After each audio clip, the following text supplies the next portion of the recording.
Hello दोस्तों, मैं आप सभी का स्वागत करती हूँ अपने चैनल कहानी विद कौर में। आज जो मैं आपको कहानी बताने जा रही हूँ वह अमृता प्रीतम के द्वारा लिखी हुई कहानी है, जिसका शीर्षक है मनिया। और अगर अभी तक आपने मेरे चैनल को सब्सक्राइब नहीं किया है तो प्लीज़ आप मेरे चैनल को सब्सक्राइब कर लें और वीडियो अच्छी लगे तो उसे लाइक भी करें। तो आइए कहानी शुरू करते हैं। संध्या गहराने को थी जब विद्या के पति जयदेव अपने काम से वापस आए और विद्या ने घर का दरवाजा खोलते हुए देखा। उसके साथ एक अजीब सा दिखता आदमी था, बहुत मैला सा बदन और गले में एक लंबा सा कुर्ता पहने हुए। विद्या ने कुछ पूछा नहीं, पर कुछ पूछती हुई निगाहों से अपने पति की ओर देखा। जयदेव हल्का सा मुस्कुरा दिया, फिर विद्या से नहीं उस आदमी से कहने लगे, यह बीवी जी है, बहुत अच्छी है, तुम मन लगाकर काम करोगे तो बहुत खुश होगी। घर के भीतर आते हुए जयदेव ने बरामदे में पड़ी हुई एक चटाई की ओर देखा और उस आदमी से कहने लगे, तुम यहाँ बैठो, फिर हाथ पैर धो लेना। और घर के बड़े कमरे की ओर जाते हुए विद्या से कहने लगे, तुम चाहती थी कि काम के लिए कोई ऐसा आदमी मिले जो खाना पकाना भले ही ना जानता हो मगर ईमानदार हो। विद्या ने कुछ घबराई सी पूछा, इसे कहाँ से पकड़ लाए हो? आहिस्ता बोलो। जयदेव ने कमरे के दीवान पर बैठते हुए कहा और पूछा, मन्नू कहाँ है? खेलने गया है, आता ही होगा। लेकिन यह आदमी?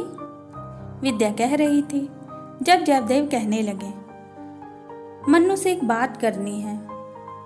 यह बहुत सीधा आदमी है, लेकिन डरा हुआ है, खासकर बच्चों से डरा हुआ है। एक मेरे दफ्तर में शर्मा जी हैं, उनके पास था। वे इसकी मेहनत की और ईमानदारी की तारीफ करते हैं, लेकिन उनके बच्चे उनके वश की बात नहीं है। उनके 5 बच्चे हैं, एकदम से शरारती। इसका कद जरा लंबा है, वे इसे शुतुरमुर्ग कहकर परेशान करते हैं। उनकी शर्मा जी की पत्नी भी तेज मिजाज की है। यह कितनी बार उनके घर से भाग जाता था, लेकिन कहीं ठिकाना नहीं था। वे फिर से पकड़कर इसे ले जाते थे। लेकिन यह कुछ सीख भी पाएगा? विद्या कह रही थी। जयदेव कहने लगे, ऊपर का काम तो करेगा, घर की सफाई करेगा, बर्तन करेगा। सिर्फ मन्नू को अच्छी तरह से समझा देना कि वह इससे बदसलूकी ना करे, फिर देखेंगे। अब एक प्याला चाय दे दो, उसको भी चाय पूछ लेना। विद्या कमरे से लौटती हुई फिर भीतर के छोटे कमरे में जाकर एक कमीज पजामा निकाल लाई और हाथ में साबुन का एक टुकड़ा और एक पुराना सा तौलिया लेकर बाहर चटाई पर बैठे हुए उस आदमी से पूछने लगी, तुम्हारा नाम क्या है? उसने जवाब नहीं दिया और विद्या कुछ खामोश होकर कहने लगी, देखो, आंगन की उस दीवार के पीछे एक नल है, वहां जाकर नहा लो अच्छी तरह साबुन से और यह कपड़े पहन लो। वह आदमी सिर झुकाए बैठा था। उसने एक बार डरी डरी सी आंखों से ऊपर को देखा, पर उठा नहीं, ना ही विद्या के हाथ से कपड़े लिए।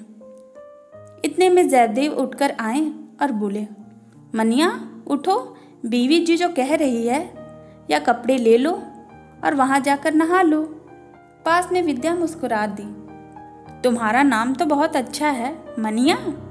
मनिया आहिस्ता से उठकर विद्या के हाथ से कपड़े भी ले लिए, साबुन और तौलिया भी, और जहां उन लोगों ने संकेत किया था वहां आंगन में बनी एक छोटी सी दीवार की ओर चल दिया। विद्या ने रसोई में जाकर चाय बनाई। मनिया के लिए एक गिलास चाय वहां रसोई में रख दी और बाकी चाय 2 प्याले में डालकर बड़े कमरे की ओर चल दी। और फिर जब मनिया नहाकर कमीज पजामा पहनकर रसोई की तरफ आया तो विद्या ने उसे चाय का गिलास देते हुए एक नज़र हैरानी से उसकी ओर देखा और हल्के से मुस्कुराती हुई बड़े कमरे में जाकर जयदेव से कहने लगी, जरा देखो तो उसे आप पहचान नहीं सके? वह आदमी अच्छी खासी शकल का है और भरी जवानी में है। मैं तो समझी थी बड़ी उम्र का है। और कुछ ही दिन में विद्या इत्मीनान से अपने पति से कहने लगी, एकदम कहना मानता है, कुछ बोलता नहीं, लेकिन दिन भर घर की सफाई में लगा रहता है। मन्नू से थोड़ा थोड़ा बात करने लगा है। वह इसे अपनी किताबों में तस्वीरें दिखाता है तो यह बहुत खुश हो उठता है। लेकिन एक बात समझ में नहीं आती, अकेले में बैठता है तो अपने में कुछ बोलता रहता है। लगता है थोड़ा पागल है। घर की दीवार से सटा हुआ एक नीम का पेड़ था। वह मनिया जब भी खाली होता उस पेड़ के नीचे बैठा रहता। उस वक्त अगर कोई पास से गुजरता तो देख सकता था कि वह अकेले बैठा आहिस्ता आहिस्ता कुछ इस तरह बोलता था जैसे किसी से बात कर रहा हो, और वो भी कुछ गुस्से में। विद्या को उसका यह रहस्य पकड़ में नहीं आता था, और एक दिन पेड़ के मोटे से तने की ओट में आकर विद्या ने सुना। वह मनिया एक दुखी और गुस्से में जाने किससे कह रहा था। सब काम खुद करती है, साग सब्जी कैसे पकाना है मुझे कुछ नहीं सिखाती, आटा भी नहीं मलने देती।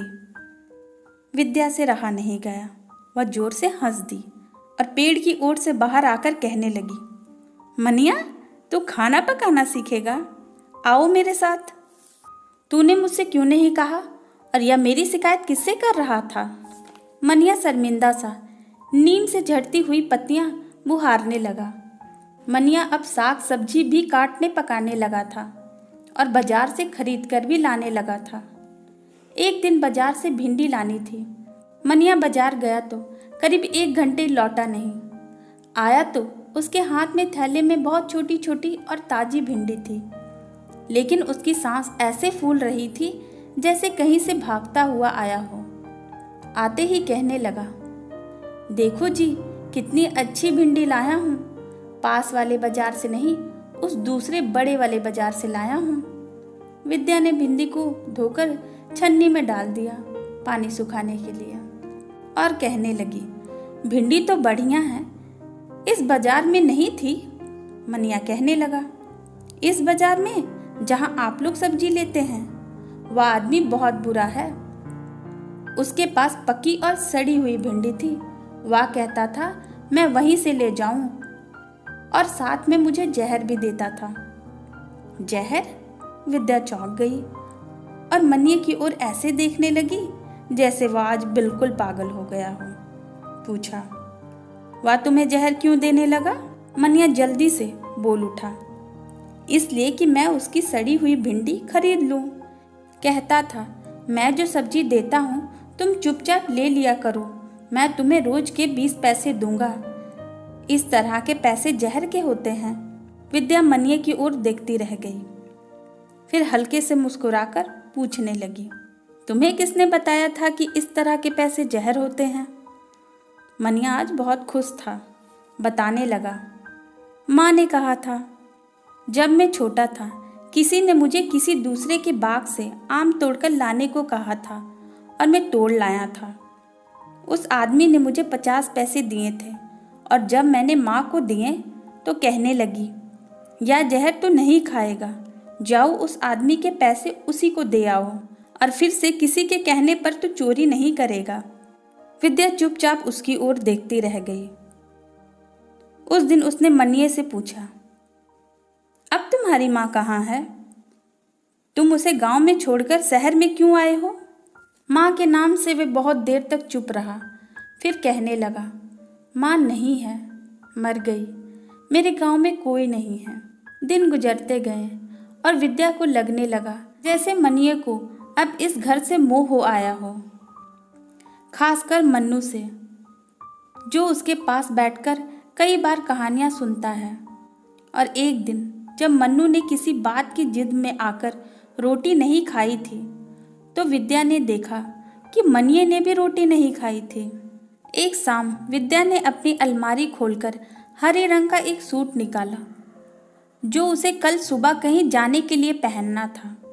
देखा कि कमीज में कितनी सलवटें हैं। उसने मनिया से कहा, जाओ अभी यह कमीज प्रेस करवा ले आओ। विद्या से कहना अभी चाहिए। मनिया गया पर उल्टे पांव लौट आया और कमीज पलंग पर रख दी। विद्या ने पूछा, क्या हुआ? बिंदिया ने कमीज प्रेस नहीं की? वह नहीं करती। मनिया ने इतना सा कहा और रसोई में जाकर बर्तन मलने लगा। विद्या ने फिर आवाज दी, मनिया, क्या हुआ? वह क्यों नहीं करती? जाओ उसे बुलाकर लाओ। मनिया उसी तरह मलता रहा, गया नहीं। तो विद्या ने फिर कहा। जवाब में मनिया कहने लगा, साहब आते ही होंगे, अभी मुझे आटा मलना है, अभी दाल भी पकी नहीं और अभी चावल बीनने हैं, और मन्नू साहब ने आज कुछ मीठा पकाने को कहा है अभी। विद्या हैरान थी कि आज मनिए को क्या हो गया है। उसने आज तक किसी काम में आनाकानी नहीं की थी। और विद्या ने कुछ ऊंची आवाज में कहा, मैं देख लेती हूँ रसोई में, तुम जाओ और बिंदिया को अभी बुला कर लाओ। मनिया बर्तन वहीं छोड़कर गया, लेकिन उल्टे पांव लौट आया। कहने लगा वह नहीं आती, और फिर चुपचाप बर्तन मलने लगा। विद्या की पकड़ में कुछ नहीं आ रहा था। वह सोच रही थी, जाने आज क्या हुआ, बिंदिया ऐसा तो नहीं करती थी। इतने में दरवाजे की ओर से बिंदिया की पायल की आवाज़ सुनाई दी, और वह हंसती हंसती आकर कहने लगी, आप मुझे कमीज़ दीजिए, मैं अभी प्रेस किए लाती हूँ। पर हुआ क्या? विद्या ने पूछा। तो बिंदिया हंसने लगी। मनिए से पूछो, वह तो कुछ बताता नहीं, विद्या ने कहा, और भीतर जाकर कमीज ले आई। उसने फिर मनिए की ओर देखा और पूछा, बोलो मनिया, क्या बात हुई थी? तू तो कह रहा था वह प्रेस नहीं करेगी, और देखो वह खुद लेने आई है। मनिए ने ना इधर की ओर देखा और ना ही कोई जवाब दिया। बिंदिया हंसती रही और फिर कहने लगी, बात कुछ नहीं थी। जब भी वह आपके कपड़े लेकर आता था, मैं इसे मजाक में कहती थी, देखो इतने कपड़े पड़े हैं, पहले यह सब प्रेस करूंगी और फिर तुम्हारे कपड़े। अगर अभी करवाने हैं तो नाच कर दिखाओ। और यह हंसता भी था, नाचता भी था, और मैं सारा काम छोड़कर आपके कपड़े प्रेस करने लगती थी। आज पता नहीं क्या हुआ, मैंने जब इसे नाचने को कहा तो ये वहाँ से भाग आया। मैंने मजाक में कहा था, अब मैं कमीज प्रेस नहीं करूँगी। विद्या चुपचाप सुनती रही, फिर कहने लगी, और क्या बात हुई थी? बिंदिया हंसते हंसते कहने लगी, और तो कोई बात नहीं हुई थी। आज तो इसे मेरी माँ ने एक लड्डू भी दिया था खाने को, लेकिन यह लड्डू भी वहाँ छोड़ आया। तुम काहे का लड्डू इसे खिला रही थी? विद्या ने मुस्कुराते हुए पूछा। बिंदिया कुछ सकुचाती हुई कहने लगी, मेरी सगाई हुई है, माँ ने इसे वही लड्डू दिया था। बिंदिया यह कहकर चली गई। कमीज प्रेस करके लाई, फिर जाते वक्त मनिए को कहते गई, अरे तू आज किस बात से रूठ गया? पर मनिए ने उसकी ओर नहीं देखा, खामोश दूसरी ओर देखता रहा। रात हुई, सबने खाना खाया। मन्नू ने रोज की तरह मनिए को बुलाकर कुछ तस्वीरें दिखाई, पर मनिया सब कुछ इस तरह देख रहा था जैसे बहुत दूर खड़ा हो और दूर से किसी को पहचान ना पा रहा हो। सुबह की चाय मनिया ही सबको कमरे में देता था, सूरज निकलने से पहले। लेकिन जब सूरज की किरण खिड़की में से विद्या की चारपाई तक आई, तब भी कहीं मनिए की आवाज़ नहीं आ रही थी। विद्या जल्दी से उठी, रसोई में गई, पर मनिया वहाँ नहीं था। जयदेव भी उठे, देखा, कुछ परेशान हुए, पर विद्या ने कहा, आप घबराइए नहीं, मैं बाहर नीम के पेड़ तले देखती हूँ, वह जरूर वहाँ होगा। और जिस तरह एक बार आगे विद्या ने हौले से जाकर पेड़ के तने की ओट में होकर मनिया को देखा और सुना था, वह वहीं गई तो मनिया चुपचाप वहीं था, अपने में खोया सा, कहीं अपने से बाहर, बहुत दूर, और कांपते से होठों से बोल रहा था, जाओ, तुम भी जाओ, तुम भी आलसी हो, तुम वही हो आलसी, जाओ जाओ। विद्या ने मनिए के करीब जाकर उसके कंधे पर हाथ रख दिया और आहिस्ता से कुछ इस तरह बोली जैसे नीम के पेड़ से नीम की पत्तियां झड़ रही हो। अलसी कौन है? वह कहाँ चली गई? मनिए की आंखें कुछ इतनी दूर देख रही थी कि पास कौन खड़ा था उसे पता नहीं चल रहा था, पर एक आवाज़ थी जो फिर से उसके कानों से टकराती रहती थी, कौन थी अलसी? मनिया अपने में खोया सा बोलने लगा। वह मेरे साथ खेलती थी। हम दोनों जंगल में खेलते थे। कहती थी नदी के पार जाओ और उस पार की बेरी से बेर तोड़कर लाओ।